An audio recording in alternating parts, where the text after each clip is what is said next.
Growing up, being surrounded by Maine's breathtaking scenery is a luxury that many take for granted. Having immediate access to most any and all of these breathtaking rivers, streams, and lakes is truly a gift, and it's time that we start treating it that way. Human actions are truly becoming a detriment to these very bodies of water that we have grown to enjoy so much and built our entire state around. When it comes to the conservation of rivers and streams, you can narrow down the biggest environmental impacts to something commonly referred to as the 4 H's: habitat, harvest, hydro, and hatcheries. Habitat. The health and cleanliness of an organism's home is obviously going to have a huge effect on that given organism's health. Water quality for fish is similar to air quality for humans. So when we pollute these waters with our various litters such as plastics, cans, styrofoam, as well as oil from road runoff, it takes a huge toll on the fish. Traveling from river to river this past month, no matter how far up north I traveled, I saw at least some amount of trash on the riverside. The conclusion I came to with the habitat aspect of the H's is that there are significantly less people utilizing the northern fisheries compared to the southern ones, thus there being less of a chance for people to leave trash or any form of pollution.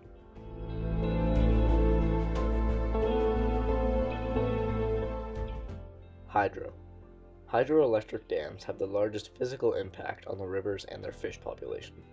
When salmon, trout, and other freshwater fish swim upstream to spawn, any dam in place will halt their journey and force them to lay their eggs in an undesirable, possibly unsafe location, leading to less naturally bred fish swimming throughout the river. People have invented things such as fish ladders to circumvent this dilemma, but any solution to this problem has its complications. The fish may make their way upstream and over the dam using the fish ladder, however the trip back downstream can be treacherous, often killing some of the young fish that do so.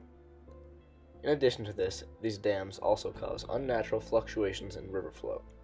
Dam releases can take a river running at a healthy and sustainable 300 to 1,000 cubic feet per second and ramp it up to a staggering 7,000 plus cubic feet per second, which makes it unfishable in an unnatural environment for the fish, as well as simply creating dangerous conditions. Here's what local fisherman Chad Costello has to say about the subject.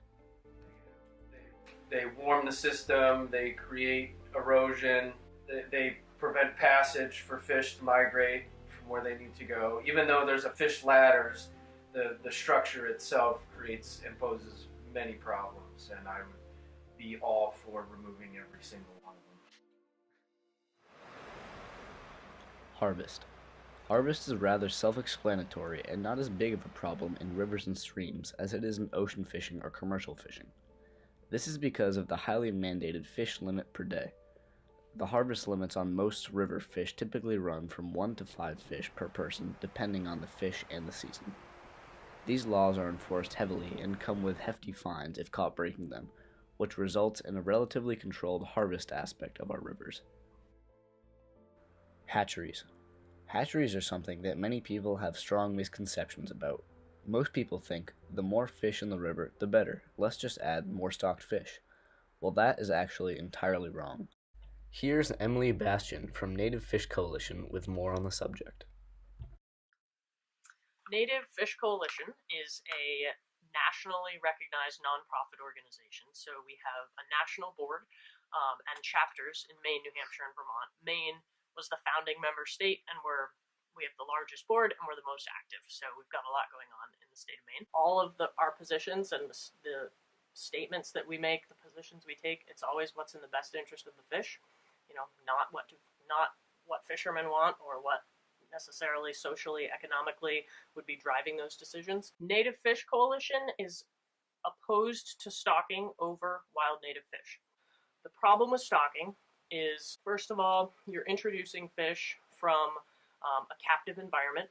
Those fish are essentially highly domesticated, so they don't have the survivability that wild fish do. They're also oftentimes larger than the fish that the water would naturally grow, so those fish are often predatory on juvenile fish that are naturally spawned in that water, so you have direct predation. You also have competition for food and space. It's a simple matter of more mouths to feed. When you dump a bunch of stocked fish on top of wild native fish.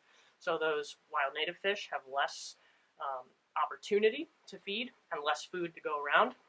And kind of going back to the fact that oftentimes those stocked fish are bigger, when you're competing for food and space, the bigger fish tend to sometimes bully the smaller native fish and push them out of the good holding water.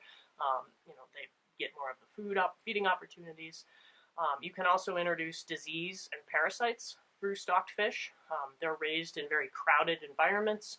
They're not fed a natural diet, so they have a tendency to develop illnesses. And in the crowded conditions, they can actually get kind of sores on their sides and wounds, and that could invite parasites. So you have the potential to introduce harmful pathogens and parasites to the native population as well. You can also have genetic introgression. So if you have stocked fish that survive to the point where they try to spawn, you can actually, in some waters, get to a point where you're deteriorating the native genetics by crossbreeding. There's also the disruption of spawning. So those bigger stocked fish, they may not be able to successfully spawn, but they're going to try to. So they're getting in there in that area where the wild fish are and disrupting spawning activity. It's a step in the right direction to ecosystem restoration when we can take dams out. We shouldn't be stocking anywhere near wild native fish.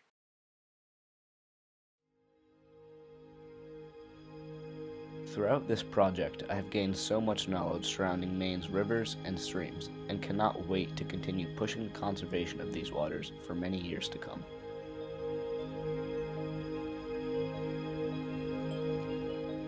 I would like to personally thank everybody that helped me create this film and provided me with this absolutely amazing opportunity that I will never forget.